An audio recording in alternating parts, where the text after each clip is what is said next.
బొగ్గు గనుల శాఖ మంత్రి హోదాలో కిషన్ రెడ్డి చెప్పిన స్టేట్మెంట్ సార్, ఇచ్చిన స్టేట్మెంట్ ఇది. విశాఖ ఉక్కు కర్మాగారం ప్రైవేటీకరణ పెండింగ్లో ఉంది, ఆ దస్త్రంలో ఏమీ కదలిక లేదు, విశాఖ ఉక్కు ప్రైవేటీకరణ ఇప్పట్లో జరగదు కాబట్టి కార్మికులు, ఆంధ్రప్రదేశ్ ప్రజలు ఆందోళన చెందాల్సిన అవసరం లేదు అని చెప్పేసి. ఉండదు అని చెప్పట్లేదు, కానీ ఇప్పట్లో ఉండదు అని చెప్తూ ఉన్నారు. అది ప్రశ్న, కానీ మీరు అడిగింది ఫస్ట్ క్లారిటీ లేదు అనేది నిజం కాదు. బీజేపీ ప్రభుత్వము అధికారికంగా చెప్పిన అంశము. ఎన్నికల ప్రచారంలో ప్రైవేటీకరిస్తామని చెప్పి ఎవరైనా ఎన్నికల ప్రచారం చేస్తారా అండి? ఎన్నికల ప్రచారంలో వెళ్ళి మీరు విశాఖ స్టీల్ ప్లాంట్ అమ్మేస్తా నాకు ఓటేయండి అని పల్లా శ్రీనివాసో సీఎం రమేషో మీరు ప్రచారం చేయగలరా? ప్రాక్టికల్ విష్ణుకుమార్ రాజు ప్రచారం చేసి ఎన్నికలు గెలవగలరా? సో అందువల్ల ఎవరు కూడా ఎన్నికల ప్రచారంలో మాకు విశాఖ స్టీల్ ప్లాంట్ అమ్మాలి అనుకుంటే నాకు ఓటేయండి అని అంటారా? అనరు. అది ప్రాక్టికల్గా జరగదు మీకు. బట్ పాలసీగా పార్లమెంట్లో చెప్పారు, బయట చెప్పారు, ఆర్థిక మంత్రి చెప్పారు, ఉక్కు గనుల శాఖ మంత్రి చెప్పారు. చాలా క్లియర్గా బీజేపీ తమ విధానము, ఇందులో మార్పు లేదు, మేము విశాఖ స్టీల్ ప్లాంట్ ప్రైవేటీకరిస్తాము అని మాట చెప్పడమే కాదు, ఆ ప్రక్రియ కూడా మొదలుపెట్టారు. ఇదేమీ కొత్తగా చెప్పడం కాదు. కానీ ఇప్పుడు విశాఖ స్టీల్ ప్లాంట్ ప్రైవేటీకరణ ఇప్పట్లో లేదు అంటున్నారు. అందులో కూడా క్లారిటీ ఉంది. క్లారిటీ లేకపోవడం ఏంటి? ఇప్పట్లో లేదు అంటే విశాఖ స్టీల్ ప్లాంట్ ప్రైవేటీకరణ అన్న విధానాన్ని భారతీయ జనతా పార్టీ ప్రభుత్వం వదులుకోలేదు, ఎన్డీఏ ప్రభుత్వం వదులుకోలేదు. ఇప్పటికీ కూడా ఆ దస్త్రంలో కదలిక లేదు అన్నారు. దస్త్రం విత్డ్రా చేసుకున్నాం అనలేదు కదా. అయితే ఎందుకు తెలుగుదేశం పార్టీ, జనసేనలు చాలా స్పష్టంగా విశాఖ స్టీల్ ప్లాంట్ ప్రైవేటీకరణ వ్యతిరేకిస్తున్నాయి. ఇప్పుడు మీకు ఈవెన్ భరత్ విశాఖ నుంచి పోటీ చేసినప్పుడు, ఎంపీగా పోటీ చేసిన, గాజువాక నుంచి ప్రస్తుతం తెలుగుదేశం పార్టీ ఆంధ్రప్రదేశ్ రాష్ట్ర అధ్యక్షుడైన పల్లా శ్రీనివాస్ కూడా చాలా క్లియర్గా మేము మమ్మల్ని గెలిపించండి, మమ్మల్ని గెలిపిస్తే స్టీల్ ప్లాంట్ ప్రైవేటీకరణ ఉండదు అని హామీ ఇచ్చారు. ఇప్పట్లో ఉండదని హామీ ఇవ్వలే, ఉండదు అని హామీ ఇచ్చారు. ఉండడమే కాదు, సాక్షాత్తు చంద్రబాబు నాయుడు, మీరు యూట్యూబ్లో కొట్టినా వస్తుంది, చంద్రబాబు నాయుడు అని విశాఖ స్టీల్ ప్లాంట్ అని. చంద్రబాబు నాయుడు విశాఖ స్టీల్ ప్లాంట్ను ప్రైవేటీకరణను ఆపనందుకు జగన్మోహన్ రెడ్డి ప్రభుత్వాన్ని తూర్పార కూడా పట్టారు. పట్టి మీరు భరత్ను, పల్లా శ్రీనివాసును గెలిపించండి, విశాఖ స్టీల్ ప్లాంట్ ప్రైవేటీకరణ ఆపే బాధ్యత నేను తీసుకుంటాను అంటూ ఆయన వాజ్పేయి ప్రభుత్వ హయాంలో కూడా ఇలాగే ప్రయత్నం జరిగితే తెలుగుదేశం నాయకత్వం రాష్ట్ర ప్రభుత్వం ఆపింది. జగన్మోహన్ రెడ్డి నాయకత్వం రాష్ట్ర ప్రభుత్వం ఎందుకు ఆపడం లేదని కూడా ప్రశ్నించాడు. సో చంద్రబాబు నాయుడు అప్పీల్కు స్పందించి అక్కడి ప్రజలు గాజువాకలో 95,000 రికార్డు మెజారిటీ పల్లా శ్రీనివాస్కి ఇచ్చారు. సో ఇప్పుడు తెలుగుదేశం పార్టీ దానిపైన గట్టిగా ఉంది. ఎందుకంటే నారా లోకేష్ ఎన్నికలైన వెంటనే ఎన్డీటీవీకి రిజల్ట్స్ వచ్చిన వెంటనే ఇచ్చిన ఇంటర్వ్యూలో తమ ప్రియారిటీస్లో క్లియర్గా విశాఖపట్నం స్టీల్ ప్లాంట్ అని కూడా చెప్పాడు. Amaravati, Visakhapatnam steel plant, fab, electronics manufacturing, semi conductors manufacturing అని ఆయన లిస్ట్అవుట్ చేసిన ప్రియారిటీస్లో సూటిగా విశాఖపట్నం స్టీల్ ప్లాంట్ అని కూడా ఉంది. అందువల్ల తెలుగుదేశం ప్రభుత్వం ఏమి ఇచ్చిన ఎన్నికలకు ముందు ఇచ్చిన హామీ నుంచి ఇప్పటి వరకు వెనక్కు పోలే, వాళ్ళు కట్టుబడి ఉన్నారు. పవన్ కళ్యాణ్ అయితే చాలా ఎమోషనల్గా దానిపై రియాక్ట్ అయ్యాడు, వెళ్ళాడు. ఈవెన్ స్టీల్ ప్లాంట్ పరిరక్షణ పోరాటంలో పవన్ కళ్యాణ్ ప్రత్యక్షంగా కూడా పాల్గొన్నాడు. అందువల్ల మిత్రపక్షాల ఒత్తిడి వల్ల దాన్ని కోల్డ్ స్టోరేజ్లో, ఫ్రిడ్జ్లో పెట్టారు, ఎప్పుడన్నా బయటికి తీయచ్చు. అందువల్ల ఇవాళ చంద్రబాబు నాయుడు పవన్ కళ్యాణ్లకు విజ్ఞప్తి ఏంటంటే ఇప్పట్లో ఉండదు అంటున్నాడు. Kishan Reddy is a very frank leader. ఈ రాజకీయాల కొరకు దాన్ని మారేడుకాయ చేసి, మసిపూసి మారేడుకాయ చేసే స్వభావం ఉన్నాడు కాదు.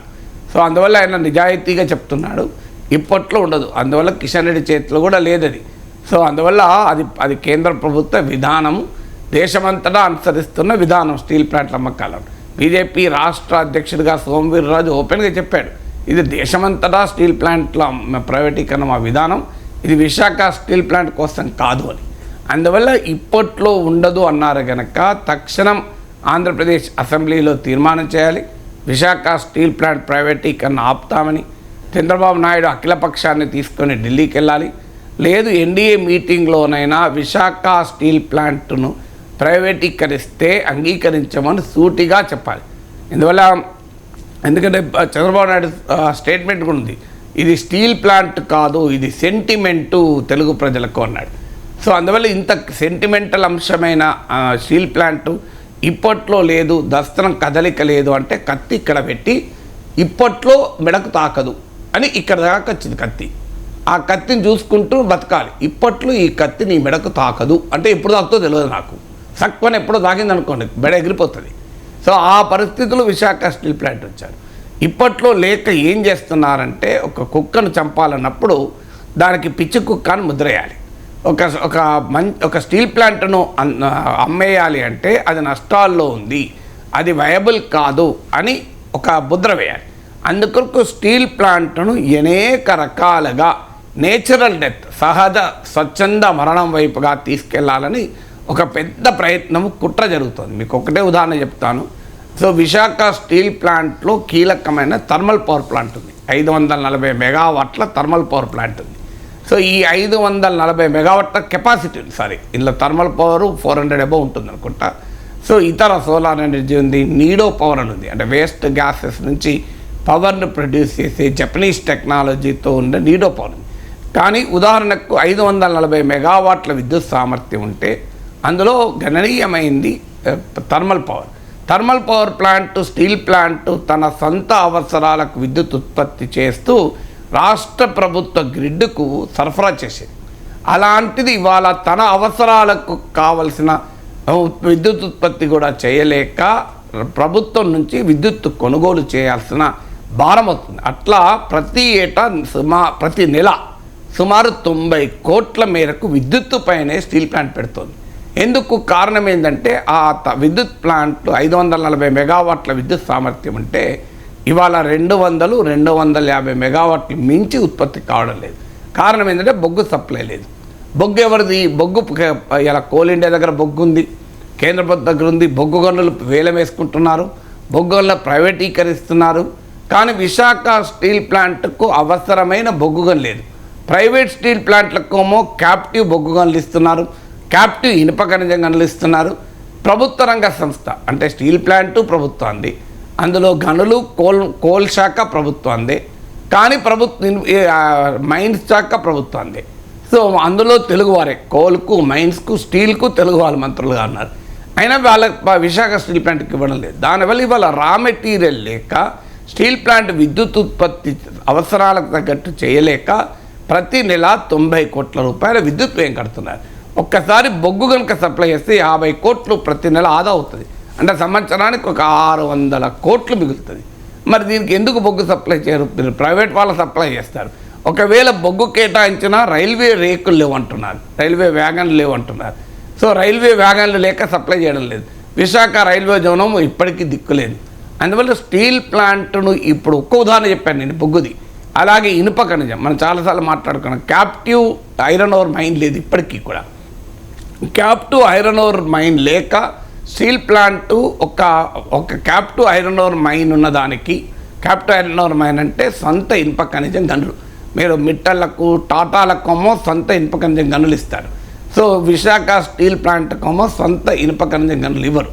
ఫలితంగా ఏం జరుగుతుందంటే raw material cost 6 to 8 times ఎక్కువ కాస్ట్ అవుతుంది, 6 నుంచి 8 రేట్లు. సో మీకు బొగ్గు దొరకదు, ఇనుప ఖనిజం దొరకదు. దానివల్ల ఉన్న బ్లాస్ట్ ఫర్నెస్ కెపాసిటీస్ను కూడా పూర్తిగా స్టీల్ ప్లాంట్ ఉపయోగించుకోలేకపోతుంది.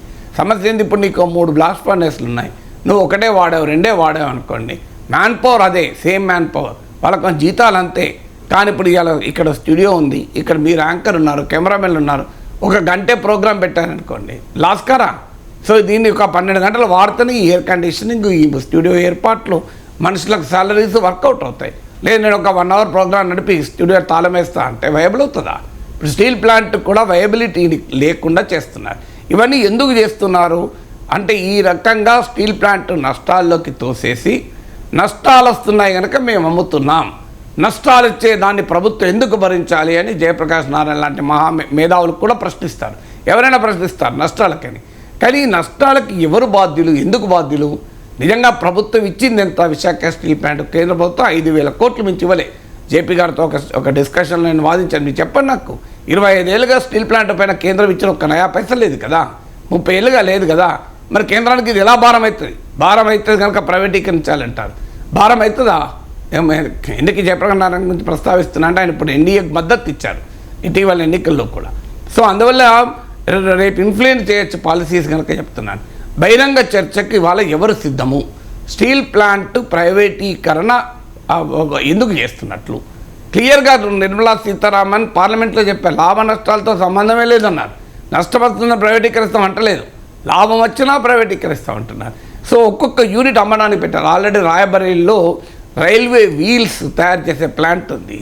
ఆ ప్లాంట్ను ఆ రోజు కాంగ్రెస్ ప్రభుత్వం పొలిటికల్ రీజన్స్ రీత్యా సోనియా గాంధీ నియోజకవర్గం, ఇప్పుడు రాహుల్ గాంధీ నియోజకవర్గంలో రాయబరేలీలో పెట్టారు బాగానే ఉంది. అది వీల్స్ తయారు చేయాలి. వీల్స్ ఎవరు కొనాలి?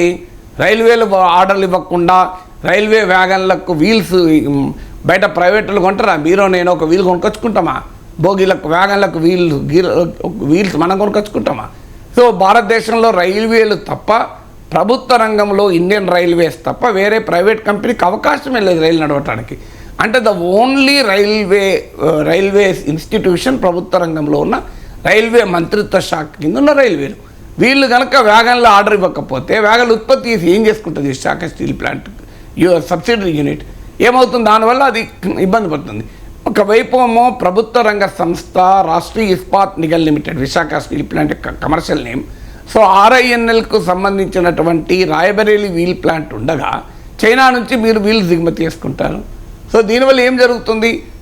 మన ప్రభుత్వ రంగ సంస్థను నాశనం చేసి చైనాకు మీరు ప్రియారిటీ ఇస్తున్నారు. పోనీ ఆ రైల్వేలు ఆర్డర్ ఇవ్వనప్పుడు దాన్ని ఎందుకు పెట్టారు అక్కడ ప్లాంటు అంటే అప్పుడు దాన్ని అమ్మి వేస్తున్నారు. సో ఇలా స్టీల్ ప్లాంట్ను నేచురల్గా దెబ్బతీయాలని ఒక పెద్ద కుట్ర జరుగుతుంది. అంటే స్టీల్ ప్లాంట్ను లాస్ మేకింగ్ చేసి అప్పుడు దాన్ని పప్పు బెల్లాలకు అదాని లాంటి కంపెనీలకు అమ్ముతారు. ఇది ఒక టెక్నిక్. ప్రభుత్వ రంగ సంస్థల ప్రైవేటీకరణ చరిత్ర అంతా చదవండి. చేస్తున్న పనదే. వేల కోట్ల రూపాయలు, లక్షల కోట్ల రూపాయల విలువైన ప్రభుత్వ ఆస్తుల్ని కారు చౌకగా తమ వారైనటువంటి క్రోనీ క్యాపిటలిస్టుల కట్టబెట్టడానికి దాన్ని లాసెస్లోకి తోసేస్తారు. అందువల్ల ఇవాళ కిషన్ రెడ్డి గారిని అడుగుతున్నది ఏంటి, చంద్రబాబు నాయుడు గారిని, పవన్ కళ్యాణ్ అడుగుతున్నది ఏంటి? అయ్యా ఇది స్టీల్ ప్లాంట్ ప్రైవేటీకరణ ఇప్పట్లో లేదు కదా, మేము ఇచ్చిన హామీ నిలబడింది అనుకుంటే పొరపాటు. స్టీల్ ప్లాంట్ ప్రైవేటీకరణ ఇప్పట్లో లేదు కాదు, ఎప్పట్లో లేదు అనే హామీ రావాలి. దాంతోపాటు అది లాభాలుగా వయబుల్గా నడవటానికి అవకాశం ఉండాలి. As long as it is not viable, privatization threat will remain. ఎందుకంటే ఎవరైనా ప్రభుత్వం 100 కోట్లు 1000 కోట్లు తగలేయాలని కోరుకోం కదా. అది వయబుల్ చేసుకోవడానికి ఏం చేయాలి అనే ప్రణాళిక. ఇప్పుడు నేను చెప్పాను, బొగ్గు సప్లై ఉదాహరణ, ఇనుప ఖనిజం సప్లై ఉదాహరణ, ఇట్లా మీకు అనేక ఉదాహరణ చెప్తాను. ఒరిస్సా మినరల్ డెవలప్మెంట్ కార్పొరేషన్కు ఇనుప ఖనిజం కొరకు బోలెడు డబ్బులు కట్టి నష్టపోయింది విశాఖ స్టీల్ ప్లాంట్. సో అందువల్ల విశాఖ స్టీల్ ప్లాంట్ పైన ప్రభుత్వం ఒక శ్వేతపత్రం విడుదల చేయాలి.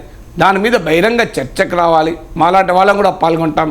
ఎస్ దీనికి కేంద్ర ప్రభుత్వానికి, రాష్ట్ర ప్రభుత్వానికి నయా పైసా ఆర్థిక భారము లేకుండా స్టీల్ ప్లాంట్ను లాభాలలో నడిపించే బాధ్యత తీసుకోవడానికి రెడీగా ఉన్నారు.